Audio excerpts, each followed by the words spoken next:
There are no women on the internet. That used to be a big meme on 4chan back in the day, and when I get to the end of this video, you might say, wow, they are actually right.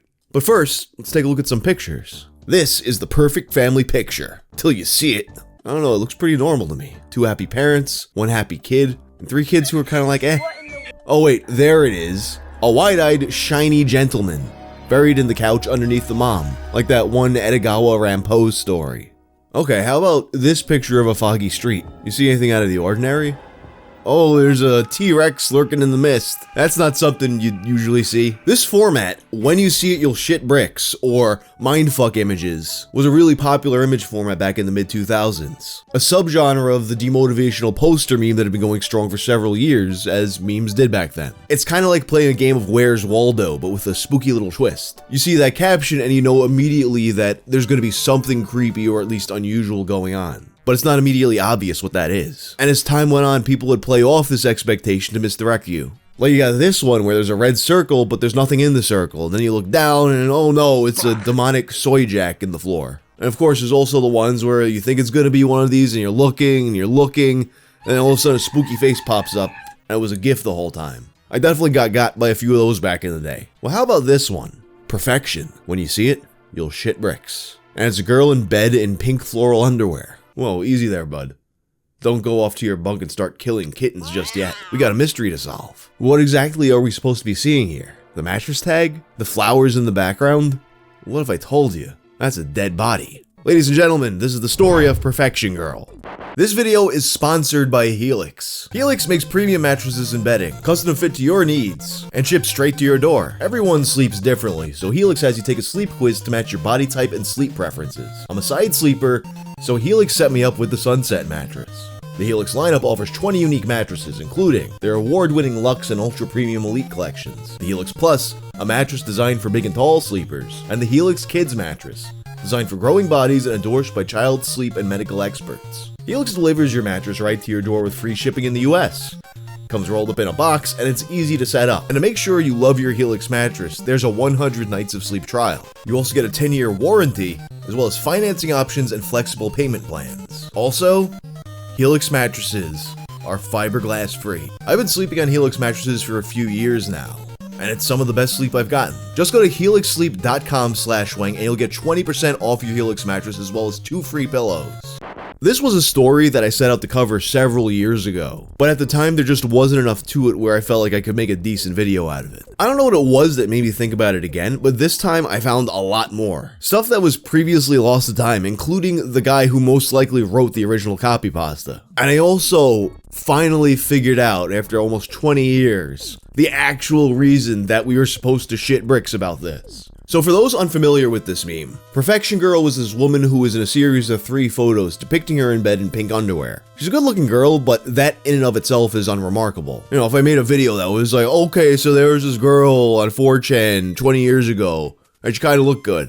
That was the video, you should just put me down like a dog. No, this is of interest because despite very clearly looking alive, she's supposedly dead. By the time I first noticed this girl getting reposted on 4chan all the time back in the day, it had already become this meme where the picture gets posted and then people are like, oh, this story, it's so sad. It's sad, but it's true. But nobody's going into the specifics. You just get a whole big thread of people going, oh, I know this story, it's sad, but it's true. And no elaboration, and some people kind of get what's going on there, but other people would just get more and more annoyed and be like, no, tell me what the story is then. And if you said the story was fake, people would just reply, she is really dead. I know the story behind it. It's quite sad but true. So where did this come from? Now, due to the nature of 4chan, it could be hard to pin down an exact time frame. I've seen people say that they've noticed this as far back as 2005. And I think that's probably true, but as far as I can tell, the pictures, the meme, and the copy pasta didn't really pop off until later in 2007. Her Encyclopedia Dramatic article was created that August, and points to the origin of it being a mindfuck images thread. People are posting a thread full of stuff like the ones I showed you in the intro, and then one of the posts winds up being perfection. When you see it, you'll shit bricks. And nobody could figure out what the trick is with this one. People are looking at this thing under a microscope and it's like, is it the mattress tag? Is there like a pink ribbon thing next to her? Is that something? Maybe it's supposed to be that she's wearing a cross while half naked on the internet. Some people thought she was a real doll, which, I mean, they look kind of convincing now, but this is what real dolls looked like in 2007. Another theory was that this was some kind of social commentary. that there being fake water drops on the flowers means it's talking about how online perfection is phony and contrived. Holy shit, dude, you just blew my mind. Which, you know, I mean, you say that now and it sounds like some fake deep Banksy type bullshit, but this is like the pre-Instagram world still, so this kind of thing is a thought that people hadn't really contended with yet. At least not to the degree where it's become really a trite thing to say now. Basically though, people investigating this image derails the entire thread. And some guy comes around and says, "Good job. You've been fapping to a dead chick." Come on, don't be silly. There's no way that chick's dead. This is very much the face of an alive person, right? Like, this is so plainly obvious at a live woman, but then people are getting gaslit in real time as people are noticing little details, like she's got that wristband on. And they're like, hey, isn't that the bracelet they put on you in the morgue? Or as an ID for coma patients? Why are there flowers in this bed? Is she being prepared for her funeral? You know, you gotta have your good bra and panties on with your eyes wide open for the open casket. Eventually, people find a CBC article from the year 2000. A group of teens between 15 and 19 years old had been partying at a cabin in Newfoundland. They find the key to another cabin next door and they discover a bunch of unlabeled bottles full of green liquid. They assume that this liquid is moonshine. It was not moonshine. After drinking the mystery fluid, most of them became extremely sick and 2 of them died. The owners of the cabin would tell CBC that they had a jug of antifreeze that broke, so they put what they could save in the bottles that the partygoers thought was liquor. Which, I mean, I get it. While it may not be as inviting as Fabuloso, antifreeze does look delicious in kind of the same way that a bear looks friend-shaped. Although the victims named in the article were all male, posters on B would often claim that the girl was one of the other partygoers that wasn't named in the article. Then on October 16th of 2007, a different story would emerge. A guy makes a thread asking if he's a necrophile for jerking off to a dead body. And while there were those who are like, come on, we're gonna do the same thread again, half the thread is people going, she's not dead. Yes, she is. No, she's not. Then another guy comes in and says, she is really dead. I know the story behind. It's quite sad but true. This was the first appearance of a line that would become a key part of the meme. Some people are saying he's full of shit, other people think he's talking about the CBC article, and he's swearing he's got the real story. I knew her about 3 years ago. The story is both sad and true. She was my first and only love. So sad, so true. So then people are like, alright then, tell us the story, buddy. And he does. Okay, here's the story of the girl. Yes, it was in Canada, and yes, she did die from drinking antifreeze. But that CBC story is not it. Her name was Mary Ann Yaelzebub, and she was at a party. It was not at a cabin, but at a college senior's apartment in Vancouver. His little brother had apparently spiked some drinks with antifreeze to try to get all the girls drunk really fast, but didn't realize it was poison and could kill them. The only one who actually drank any was Mary Ann, and she had already had some drinks before then. She got really weird drunk and started complaining about not being able to see anything. She, the guy, the senior's little bro, not the senior, convinced her to strip down and pose for some pictures. He left to get his camera, and when he came back, he asked if it would be alright to snap some pictures. She didn't say anything, so he assumed it was okay, and he took 1 or 2 pics. He then asked if she would change her position and pose, but she still didn't say anything, so he moved her around. As he took the pictures, he was uploading them on the computer. It wasn't until he had snapped 4 pictures that he realized she wasn't breathing. The 4th picture, he had pulled her bra off. That one is very rare. But anyway, after that, he found she was dead and panicked and called an ambulance. But the pictures were already up on the internet. When her mom found out, she got scared and was quoted saying, "I'm your dream, my destroyer. I'm your eyes while you're away. I'm your pain while you repay. You know it's sad but true." Yeah, you just got Metallica aired. Most of you probably remember this, but for those of you who don't, there's this meme called Bel-Airing people. You're telling a long, detailed story, and then all of a sudden, out of nowhere, at the end, it turns into the Fresh Prince theme. It's kind of like the Loch Ness Monster jokes. And he said, I need about 350. Or the his name is John Cena stuff. So the author of this just did that with Metallica. He even made the name Yaelzebub, which is Bel-Air spelled backwards. Now, in this original thread, it's incredibly obvious that this wasn't meant to be taken seriously. Someone immediately copies and pastes his post, and then he goes, WTF, I got copy pasted that quick? I'm honored. And someone else replies and tries to keep the kayfabe going. She's is really Mary Ann. I do not know family name, but I suppose it's not Yaelzebub. I made up the name Mary Ann. If that girl's name really is Mary Ann, or Mary Ann, or Mary Ann, then I must have godly luck. Oh well, it was worth a try. The majority of the thread after this point is just people repeating variations of, I know the story, it's quite sad but true. It's like that episode of The Simpsons where they put Bart in special ed and he calls the teacher cuckoo, and then all the other kids start going cuckoo, cuckoo. So at that point, this copy pasta becomes a defining piece of the Perfection Girl meme. The name Marianne Realib sticks, and when someone asks for an explanation, they get the copy pasta. Sometimes with the Metallica joke at the end, sometimes without it. And although it was completely obvious to everyone in the original thread that this was a fake joke story, over time, through new people seeing the copy pasta over and over again, some would come to believe that this was actually the true story. Some people even seeing the version with the Metallica joke and thinking it was real.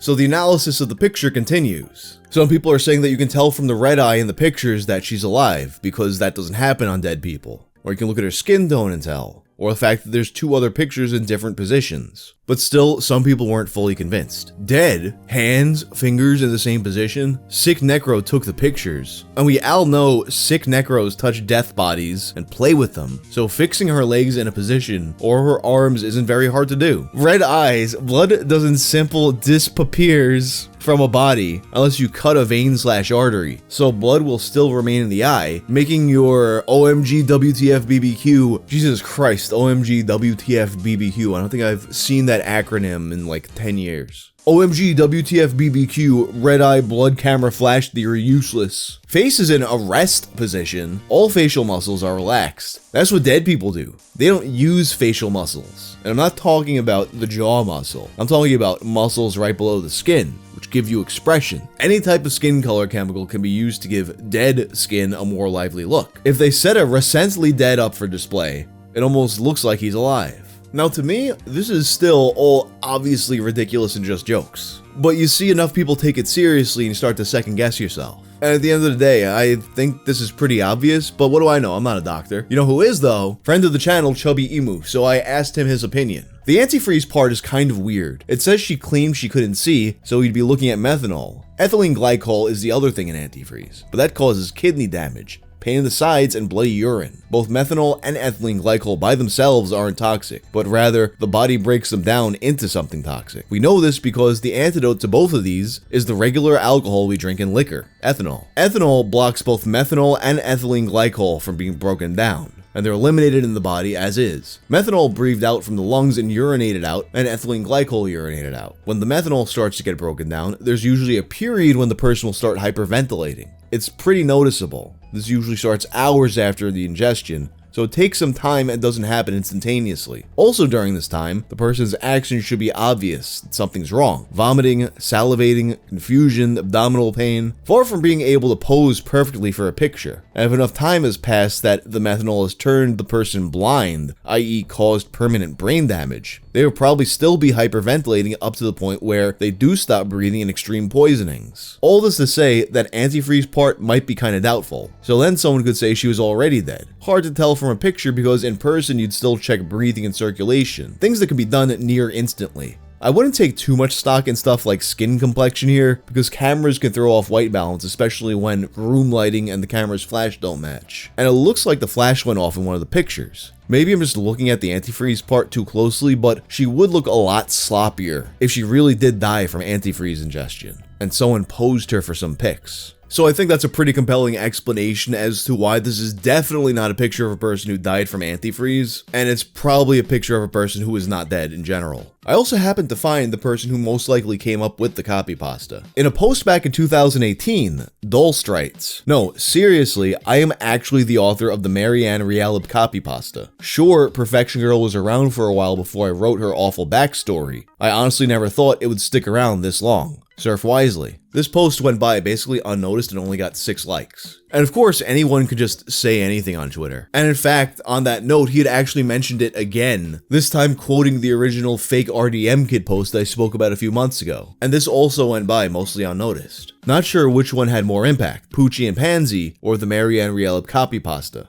Surf wisely. When I came across this post, I saw this guy was already following me, so I sent him a message about it. After confirming that I wasn't a scam account, he told me that he really was the author of the copy pasta and he actually had a ton of stuff archived from this time. One of them being the original thread that this appeared in, and also a fake MySpace account that he made for her, and I actually feel like I remember seeing. He said he came up with the name Mary Ann because he saw someone else in the thread mention it, and the last name Relieb, of course, because of the Bel-Air thing that he wanted to make a Metallica thing instead. The overall concept was, of course, inspired by the CBC article. And he also noticed that there were some changes made to the copy pasta after his original post. Another thing I've noticed about the copy pasta is the addition of "after doing what he does best." That part was not written by me. Some other anon added that after the fact. Which, when you see that version of the copy pasta, that line comes between him taking her bra off and calling the police. So I understand why he wanted to make it really clear that he's not the one that wrote that part. And once again, especially with 4chan being anonymous, anyone can kind of say anything. But considering how much stuff he had about this just saved and ready to go, he gave me all this stuff really quickly. And he's posted about it a couple times. I can't fathom that a person would put that much effort into faking being responsible for a somewhat obscure meme for several years. So shout out to Dulst, he provided me with a lot of stuff that made this video better than it was going to be. He created the series Poochie and Pansy, which has a very old school Newgrounds or albino black sheep vibe, so go check that out. So now all this leaves us with is who actually is this woman herself. There's not a lot of clues. The green wristband that people thought meant she was a coma patient was said to be from Leeds Fest in the UK.